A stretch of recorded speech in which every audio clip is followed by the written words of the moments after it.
కూటమి ప్రభుత్వం వచ్చిన తర్వాత 100% క్లీన్ సిటీగా గుంటూరుని చేసే భాగంగా ఏ విధమైనటువంటి ఇష్యూస్ ఉన్నాయని చెప్పి మేము మల్టిపుల్ ఇష్యూస్ మీద రూట్ కాజ్ అనాలిసిస్ కు వెళ్లి స్టడీ చేశాం. గత 5 సంవత్సరాలుగా ఎన్నో ఈ ఆటోస్ అన్ని వర్కింగ్ కండిషన్ లో లేకపోవటం, అదే విధంగా కార్మికులకి పుష్ కార్ట్స్ లేకపోవటం, ప్రాపర్ డస్ట్ బిన్స్ లేకపోవటం, ఇవన్నిటి వల్ల అదే విధంగా ట్రాక్టర్స్ వాటిని తీసుకువెళ్లే లేకపోవటం, ఇవన్నీ ఇష్యూస్ ఉన్నాయని చెప్పి ఐడెంటిఫై చేసి వీటన్నిటిని పర్చేస్ చేసి విధంగా చేశాం. అందులో భాగంగా ఈ రోజున 100 న్యూ పుష్ కార్ట్స్ కమిషనర్ గారు రిలీజ్ చేశారు. అదే విధంగా 800 బిన్స్ ఆ పుష్ కార్ట్స్ కి ఒక్కొక్క దానికి 8 వచ్చే విధంగా, ఇవి కాకుండా పెద్దవి ఒక 30 కాంపాక్టర్ బిన్స్, 100 ఈ ఆటోస్ పనిచేస్తా ఉన్నాయి. కొన్ని ఈ మధ్య రిపేర్ చేయించాం. మళ్ళీ ఈ రోజు ఒక 30 అడిషనల్ గా రిపేర్ చేయించినవి కలిపి మొత్తం 135 ఈ ఆటోస్ పనిచేస్తున్నాయి. ఇప్పుడు సిటీ అంతా క్లీన్ గా ఉండాలంటే 160 to 170 ఈ ఆటోస్ ఉండాలి. మిగిలినవి కూడా త్వరలో రిపేర్ చేపిస్తాం. అదే విధంగా ఎంటైర్ పాపులేషన్ ఈస్ట్ వెస్ట్ గానీ, పత్తిపాడు కింద వచ్చే రూరల్ గానీ 2.8 lakh హౌస్ హోల్డ్స్ ని 800 బ్లాక్స్ లాగా డివైడ్ చేసి వీటన్నిటిని డిస్ట్రిబ్యూట్ చేసి డైలీ ఇదంతా తీసుకువెళ్లే విధంగా 100% garbage collection from all the house holds, అదే విధంగా 100% disposal of garbage in a scientific వే, దాంతో ముందుకు వెళ్ళాం. దీనికి తోడు ఇంకా ఇప్పుడున్న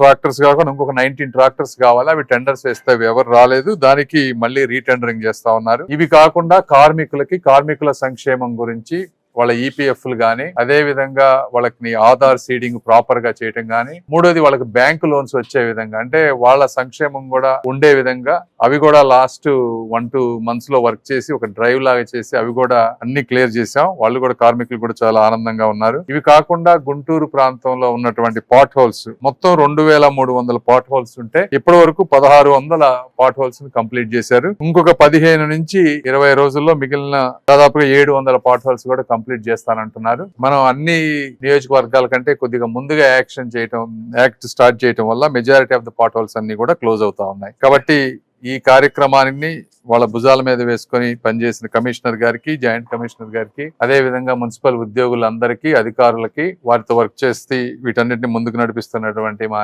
ఎమ్మెల్యేలకి అందరికీ కూడా మనస్ఫూర్తిగా కృతజ్ఞతలు, అభినందనలు తెలుపుకుంటున్నాను. Thank you. కౌన్సిల్లో ఒక చాలాసార్లు చర్చ జరిగింది. మెయింటెనెన్స్ లేకపోవడాలు ఖర్చు పెట్టి కొంటున్నారు. గతంలో ట్రాక్టర్లు ఉండేవి, వాటి ప్లేస్ లో ఈ ఆటో తీసుకొచ్చారు. మెయింటెనెన్స్ సరిగా లేకపోవడం, చెత్త సేకరణ సరిగా జరగట్లేదు, కార్పొరేషన్ నష్టం వస్తుందనేది చర్చ.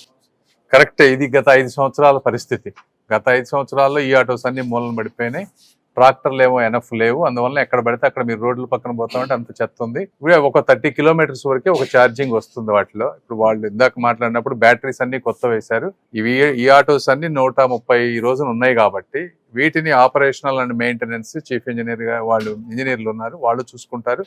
రెగ్యులర్ గా మానిటరింగ్ ఏదైనా సరే కరెక్ట్ గా అధికారులు కానీ, ప్రజాప్రతినిధులు కానీ మానిటరింగ్ చేస్తే ఈ ప్రాబ్లమ్స్ ఏమీ ఉండవు. తప్పనిసరిగా అందరూ ఉన్నాం కాబట్టి మానిటర్ చేసి వాటిని కరెక్ట్ ఆపరేషనల్ అండ్ మెయింటెనెన్స్ లో తీసుకొచ్చి అన్ని మీరు చూస్తారు. ఇప్పుడు మీరు 4-5 నెలల్లో మీరు చూస్తా ఉన్నారు కదా. 5 సంవత్సరాల్లో ఒక పుష్ కార్ట్ కొనే పరిస్థితి లేదు. పాపం కార్మికులు అడిగితే మాకు గోడలు పోతున్నా, మేము ఎత్తుకెళ్ళలేకపోతున్నాం అన్నారు. ఇవన్నీ చేసుకుంటా వస్తున్నాం కాబట్టి డెఫినెట్ గా అవి కూడా ఫిక్స్ చేస్తాం.